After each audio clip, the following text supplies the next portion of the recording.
નમસ્કાર વિદ્યાર્થી મિત્રો, ઓનલાઈન ક્લાસીસમાં તમારું સ્વાગત છે।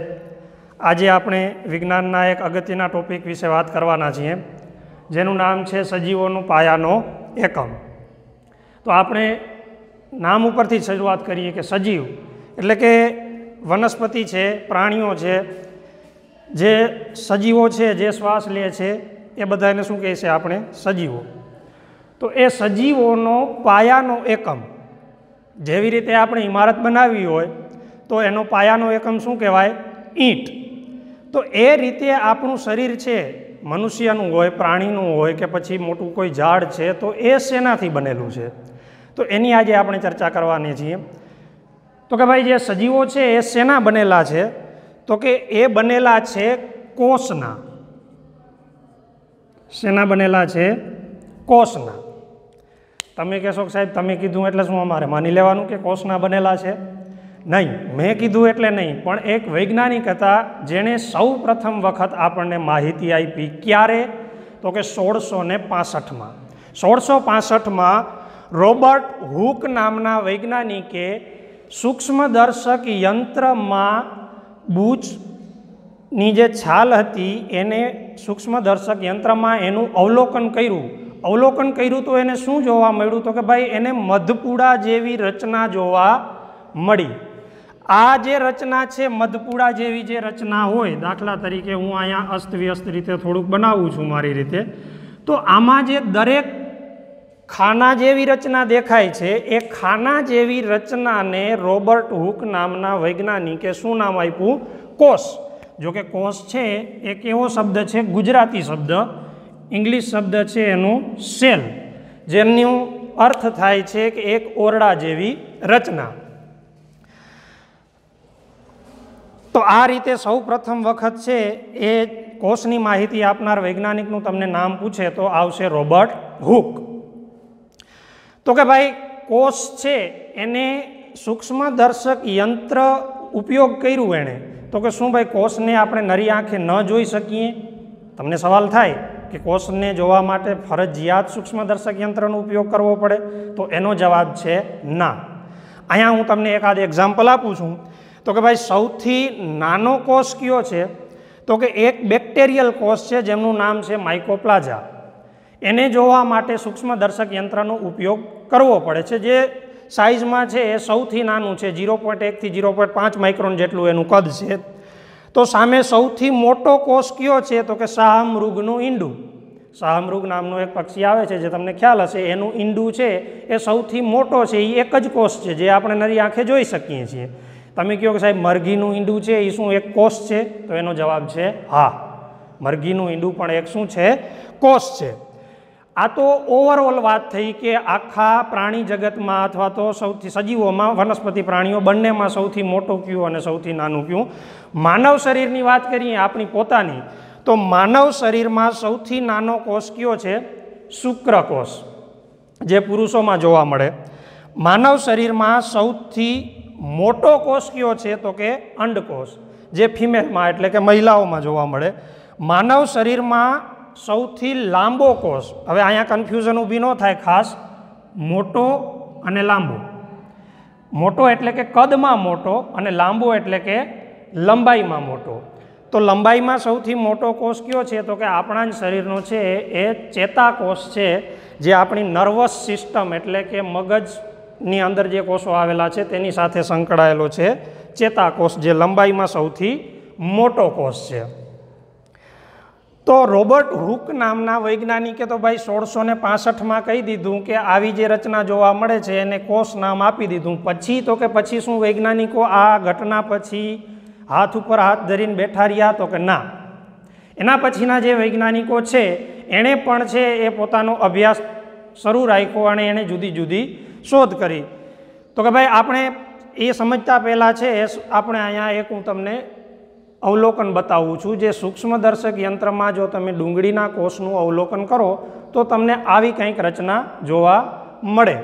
અહીંયા થોડીક છે એ મેં લંબચોરસ ટાઈપની બનાવી છે, પણ એક્ઝેક્ટ આવી નહીં, પણ આવા પ્રકારની છે એ તમને રચના જોવા મળે। અહીંયા મેં લખ્યું છે કોષ કેન્દ્ર, કોષરસ પટલ, કોષરસ। આ બધા શું છે? તો કે એ કોષના અંગો છે। કોષ શેનાથી બનેલો હોય છે? અહીંયા મેં પ્રશ્ન આગળ તમને સમજાવવાનું છે, કોષ રસ પટલ વિશે, કોષ કેન્દ્ર વિશે અને કોષ રસ વિશે. પણ આ બધુંય છે એની માહિતી શું આ રોબર્ટ હુકે જ આપી દીધી હતી? તો એનો જવાબ છે ના. તો કોણે આપી?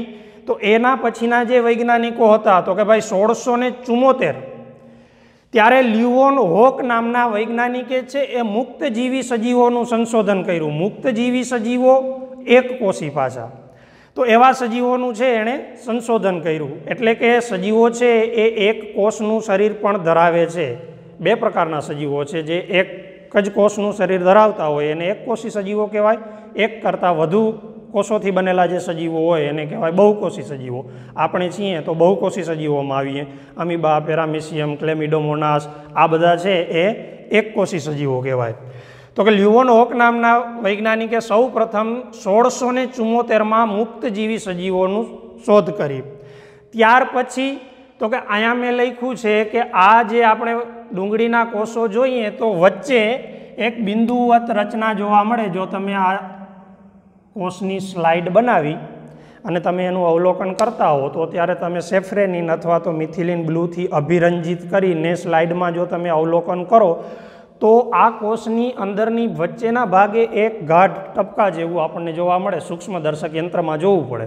એ બધી આપણી સ્કૂલો રેગ્યુલર શરૂ થઈ જાય અને પછી તમે આવશો ત્યારે તમને દેખાડવામાં પણ આવશે સૂક્ષ્મદર્શક યંત્ર કેવું હોય, એની અંદર કેવી રીતના સ્લાઇડ બનાવી, કેવી રીતના છે એ કોષ આપણે જોઈ શકીએ. એ બધું તો જ્યારે આપણે ફેસ ટુ ફેસ સામા આવીએ, સ્કૂલો શરૂ થાય ત્યારની વાત છે. તો એમાં જે આ વચ્ચે છે એ ગાઢ નાનું ટપકા જેવી જે રચના જોવા મળે છે એને કહેવામાં આવે છે કોષ કેન્દ્ર. તો કે ભાઈ આનું નામ મેં પાડ્યું છે? તો કે ના, હું તો તમને ભણાવું છું. સૌ પ્રથમ વખત કોણે માહિતી આપી? તો કે ભાઈ રોબર્ટ બ્રાઉન નામનો વૈજ્ઞાનિકે 1831માં છે એ કોષ કેન્દ્રનું સંશોધન કર્યું. તો તમને પ્રશ્ન થાય સાહેબ આ રોબર્ટ હુકને આનું સંશોધન કરવામાં ન દેખાણું? સાચી વાત છે, એને દેખાણું નહોતું. શું કામ? તો કે ભાઈ રોબર્ટ હુક નામના વૈજ્ઞાનિકે છે એ જે સૂક્ષ્મદર્શક યંત્રનો ઉપયોગ કર્યો હતો એ ઓછી ક્ષમતાવાળું હતું. વધારે ક્ષમતાવાળા સૂક્ષ્મદર્શક યંત્રના વિકાસ થતા ગયા તેમ તેમ વૈજ્ઞાનિકો છે એ કોષનું અવલોકન કરતા ગયા અને જુદી જુદી એની અંગિકાઓ અને એના અંગોનું છે એ આપણને માહિતી મળતી ગઈ. તો કે આણે 1665માં ખાલી એવું કીધું કે આ જે ખાના જેવી રચના જોવા મળે છે એને કહેવામાં આવે છે કોષ. ખાનાની અંદર પણ એક બિંદુવત રચના જોવા મળે છે એવું છે કે 1831માં રોબર્ટ બ્રાઉન નામના જે વૈજ્ઞાનિક છે એણે કીધું અને એણે એનું નામ આપ્યું કોષ કેન્દ્ર. ત્યાર પછી તો કે ભાઈ આ કોષ કેન્દ્ર અને જે આ બહારનો જે ભાગ છે એને કહેવામાં આવે છે કોષ દિવાલ. અને આ કોષ દિવાલને અડીને જ દરેક વનસ્પતિ કોષમાં કોષ દિવાલ હોય, એને અડીને જ અંદરની ભાગે છે એ એક આવરણ જોવા મળે જેને કહેવામાં આવે છે કોષરસ પટલ. જેને શું કહેવામાં આવે છે? કોષરસ પટલ. તો હવે પ્રશ્ન થાય કે સાહેબ કોષ દિવાલ એની અંદર કોષરસ પટલ, તો કે આ ડુંગળીના કોષો છે, ડુંગળી એક વનસ્પતિ છે, તો આ કોષ દિવાલ અને કોષરસ પટલ એ આપણા શરીરમાં પણ હોય? તો એનો જવાબ છે કે કોષરસ પટલ છે એ આપણા કોષોમાં હશે, પરંતુ કોષ દિવાલ આપણા કોષોમાં, આપણા કોષ મતલબ કે દરેક પ્રાણીમાં બધાય આવી જાય, તો કે પ્રાણીઓની અંદર છે એ કોષ દિવાલ જોવા મળતી નથી. કોષરસ પટલ અને કોષ કેન્દ્રની વચ્ચે જે મેં તમને અહીંયા બતાવ્યું છે, જે આ છે એને શું કહેવામાં આવે છે? કોષ કેન્દ્ર. આ એક અનિયમિત આકારનો કોઈ પ્રાણી કોષ મેં બનાવ્યો છે. આ છે એ કોષરસ પટલ.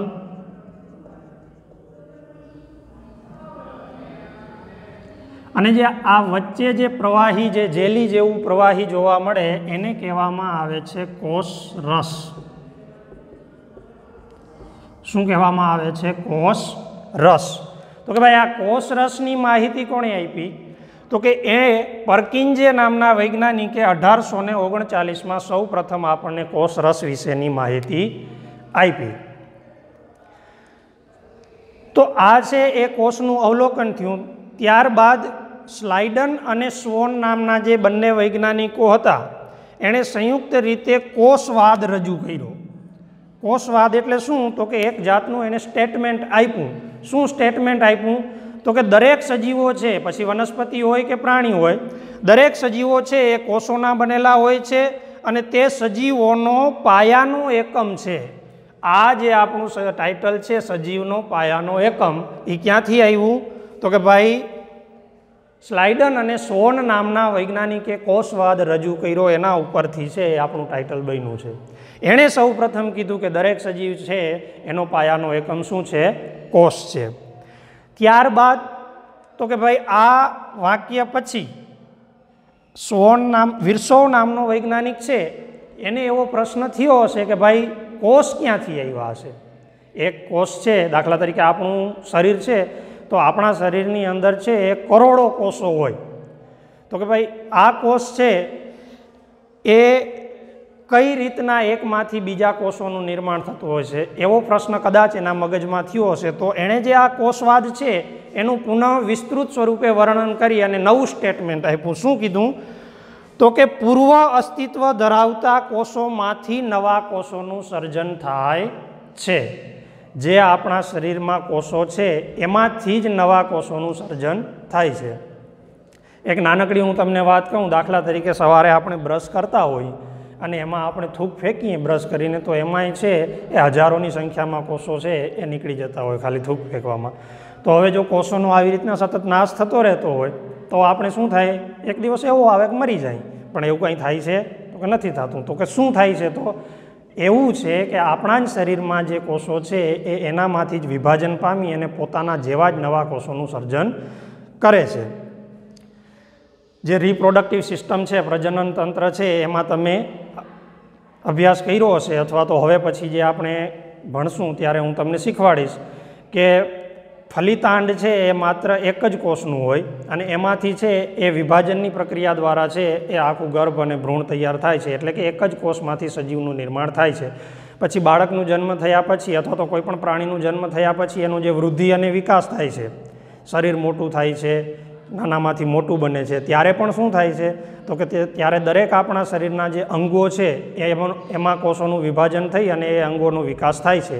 આવી રીતના છે એ પૂર્વ અસ્તિત્વ ધરાવતા કોષોમાંથી જ નવા કોષોનું સર્જન થાય છે. આવું 1855માં વિર્સોવ નામના વૈજ્ઞાનિકે આપણને કીધું. તો હવે પ્રશ્ન એ થાય કે શું કોષ છે એની અંદર કોઈ અંગો આવેલા છે બીજા? એટલે કે કોષ શેનાથી બનેલો છે? તો કે એના મુખ્ય છે 3 અંગો આપણે કહી શકીએ. ક્યાં? તો કે કોષ રસ પટલ. કોષ રસ પટલ છે એ ક્યાં આવેલું હોય છે? તો કે ભાઈ આ કોષ રસની ફરતે જે આવરણ આવેલું છે, કોષ રસની ફરતે આવેલું આવરણ, એને આપણે શું કહેશું? કોષ રસ પટલ. શેનાથી બનેલું હોય છે?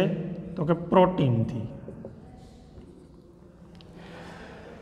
તો કે ભાઈ આનું કાર્ય શું?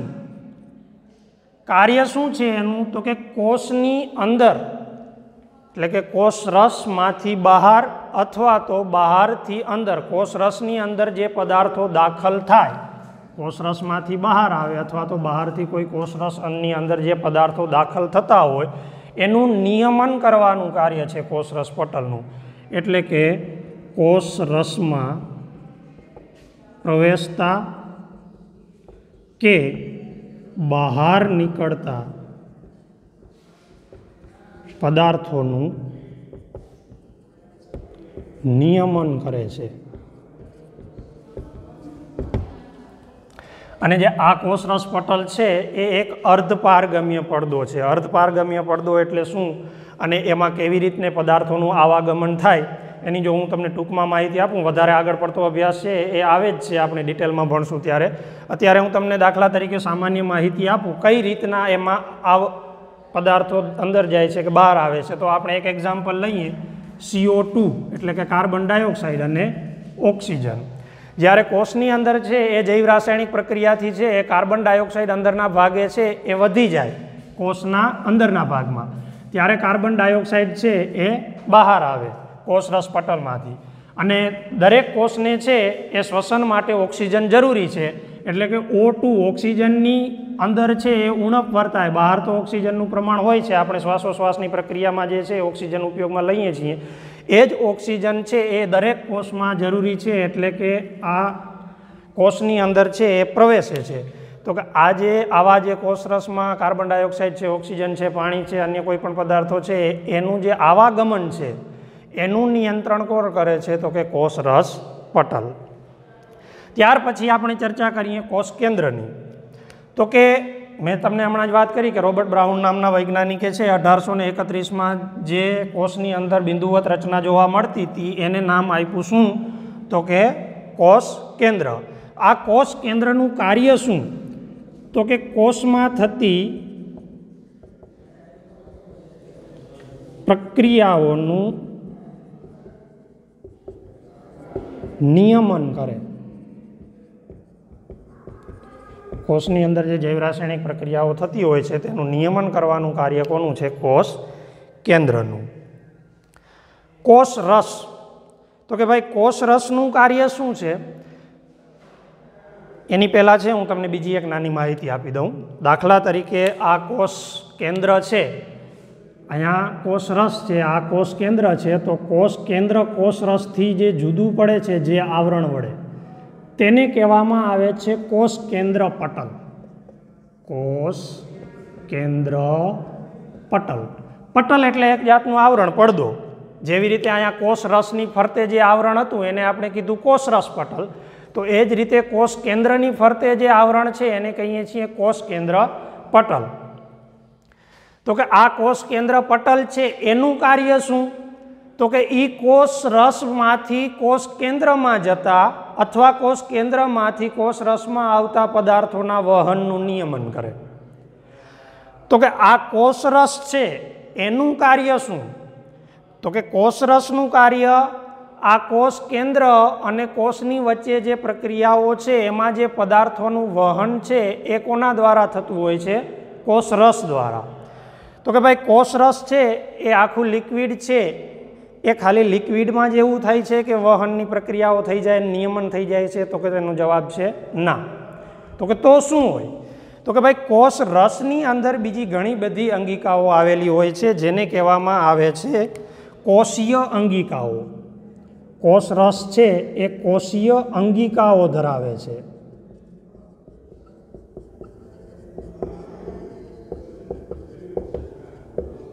એટલે કે આ કોષ રસની અંદર છે એ કોષીય અંગિકાઓ હોય છે. તમારે એમ કેવું હોય કે કોષ રસ શું છે? તો કે કોષ કેન્દ્ર અને કોષ રસ પટલ વચ્ચે આવેલું પ્રવાહી છે. કોષ કેન્દ્ર અને કોષ રસ પટલ વચ્ચે આવેલું પ્રવાહી છે. આ પ્રવાહીની અંદર શું હોય છે? કોષીય અંગિકાઓ. આ કોષીય અંગિકાઓ છે એનું કાર્ય જુદું જુદું હોય છે. કોષીય અંગિકાઓ કઈ કઈ હોય છે? તો કે ભાઈ અંતઃકોષ રસ જાળ, અંતઃકોષ રસ જાળ, કણાભ સૂત્ર, ગોલ્ગી પ્રસાધન, રિબોઝોમ, પછી તો કે રંગસૂત્રો અથવા તો રંગકણો, આવી બધી અંગિકાઓ છે એ કોની અંદર જોવા મળતી હોય? તો કે આ કોષ રસમાં આવી અંગિકાઓ રહેલી હોય છે. તો આ અંગિકાઓનું કાર્ય શું એનો અભ્યાસ છે એ આપણે આવતા લેક્ચરમાં કરશું. ફરી પાછું એક વખત ફટાફટ રિવિઝન કરી જઈએ. તો કે ભાઈ સજીવો શેના બનેલા હોય છે? કોષના. તો કે આવું કહેનાર સૌપ્રથમ વૈજ્ઞાનિક કોણ હતો? Robert Hooke. ક્યારે એણે આવી માહિતી આપી? તો કે ભાઈ 1665માં. પછી શું કીધું કે સૌથી નાનો કોષ માઇકોપ્લાઝા, એક બેક્ટેરિયલ કોષ છે. સૌથી મોટો કોષ કયો છે? તો કે શાહમૃગનું ઈંડું. માનવ શરીરમાં સૌથી નાનો કોષ? તો કે શુક્રકોષ. માનવ શરીરમાં સૌથી મોટો કોષ? તો કે અંડકોષ. માનવ શરીરમાં સૌથી લાંબો કોષ? તો કે ચેતાકોષ. પછી તો કે જુદા જુદા વૈજ્ઞાનિકોએ શેની શોધ કરી? તો કે લ્યુવનહોક છે એણે મુક્તજીવી સજીવોની માહિતી આપી. રોબર્ટ બ્રાઉન છે એણે કોષ કેન્દ્રની માહિતી આપી. પરકિંજે છે એને કોષ રસની માહિતી આપી. સ્લાઇડન અને સ્વોન નામના વૈજ્ઞાનિકે કોષવાદ રજૂ કર્યો. શું કીધું? તો કે વનસ્પતિ અને પ્રાણીઓ એટલે કે દરેક સજીવો છે એનો પાયાનો એકમ શું છે? કોષ. વિર્સોવ નામના વૈજ્ઞાનિકે એને ફરી પાછું વિસ્તૃત સ્વરૂપે રજૂ કર્યું એટલે કે દરેક કોષ છે એ પૂર્વ અસ્તિત્વ ધરાવતા કોષોમાંથી જ એનું સર્જન થયેલું હોય છે. તો કે કોષની મુખ્ય અંગિકાઓ કઈ? તો કે 3. કઈ? કોષ રસ પટલ, કોષ કેન્દ્ર અને કોષ રસ. કોષ રસ પટલ શું છે? તો કે કોષ રસની ફરતે આવેલું એક આવરણ છે કે જે કોષની અંદર પ્રવેશતા અથવા તો બહાર નીકળતા પદાર્થોનું નિયમન કરે છે. ઉદાહરણ તરીકે આપણે જોયું કાર્બન ડાયોક્સાઇડ અને ઓક્સિજન. કોષ રસમાં પ્રવેશતા કે બહાર નીકળતા પદાર્થોનું શું કરે છે? નિયમન કરે છે. કોષ કેન્દ્ર, તો કે ભાઈ કોષ કેન્દ્ર છે એ કોષમાં થતી પ્રક્રિયાઓનું નિયમન કરે છે. કોષમાં થતી પ્રક્રિયાઓ છે એ કેવી હોય? તો કે એનો અભ્યાસ છે એ પણ આપણે આગળ કરશું, પણ વચ્ચે થોડીક હજી એક માહિતી હું તમને આપી દઉં કે આની અંદર છે એ કોષ કેન્દ્રિકા, કોષ કેન્દ્રની અંદર આની વાત કરું છું, એની અંદર કોષ કેન્દ્રિકા અને શું આવેલું હોય છે? રંગસૂત્રો. અહીંયા રંગક કણો મેં લખ્યું છે, કન્ફ્યુઝ ન થતા. રંગક કણો છે એ દાખલા તરીકે હરિતકણ છે, વનસ્પતિ લીલી દેખાય છે તો એના માટે જવાબદાર છે હરિતકણ. એ આવેલું હોય છે કોષ રસની અંદર. પણ રંગસૂત્રો જે આપણા વારસાગત લક્ષણો માટે જવાબદાર છે એ છે એ કેમાં આવેલા હોય છે? કોષ કેન્દ્રની અંદર. તો કે કોષ કેન્દ્રની અંદર પણ આ બે અંગિકાઓ જોવા મળે છે, એનું અને આ કોષ રસની અંદર જોવા મળતી અંગિકાઓ. અંતઃકોષ રસજાળ છે, કણાભસૂત્ર છે, ગોલ્ગી ગાય છે, રિબોઝોમ છે, રંગક કણો છે, એનો અભ્યાસ છે એ આપણે આગલા લેક્ચરમાં કરશું.